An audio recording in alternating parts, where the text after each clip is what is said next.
So today we've shown Company Heroes 2, the new look, the first look really at Company Heroes 2, and what we've done to evolve many parts of the game from Company Heroes 1 and bring new experiences, a new story, and a new front of the war. What makes the Eastern Front different from previous titles is that it's an expansive war. It's a war of 1941 all the way to 1945. Company of Heroes encompassed, I believe, including expansion packs, 4 months of 1944. And so with the Eastern Front, we have a whole breadth of tactical battles to pull from and inspire everything from the gameplay to the visuals to the tonal field differences that make up Company Heroes 2. Well, Company Heroes 2 took a long time to bring to market because it takes a long time to make a Company Heroes game because of the level of quality that we aspire towards. We have to find something that inspires us in terms of fiction, which we found in the Eastern Front and the stories to tell there. And we have to come up with the gameplay and expanding on Company of Heroes 1. And that takes time, that takes technology like Essence Engine 3, and that takes development time and developers. Essence Engine 3 can pull off a variety of things, everything from visuals to gameplay. Our True Sight line of sight system, which is a dynamic line of sight system that changes as you're going through battles dynamically. Things get destroyed, you're walking through trees, it's going to change what you can and can't see, all the way to the visuals. The animations of troops we're able to amp up and have more of, and better animations. Things like snow and environmental effects, they actually let us be gameplay oriented. They can actually affect the movement of troops as they trudge through the snow. So it's not just a visual thing of how great they look, it affects the gameplay, it affects the pathing. And of course, the effects and the visual presentation layer of things like burning houses. They're going to burn down to the ground over time. They're going to have fantastic fire effects and smoke effects.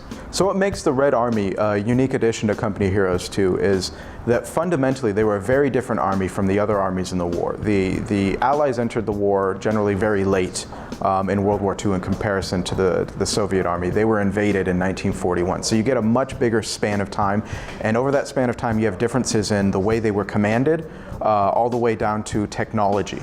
So the technology in 1941 from the Soviet side paled in comparison in general to the Third Reich and the invading army. So all the way from 1941 until 1945, you saw the Soviets and the Third Reich kind of exchange hands as in who had technological advances that brought them new things to the battle. And that's something we're going to be portraying in the game.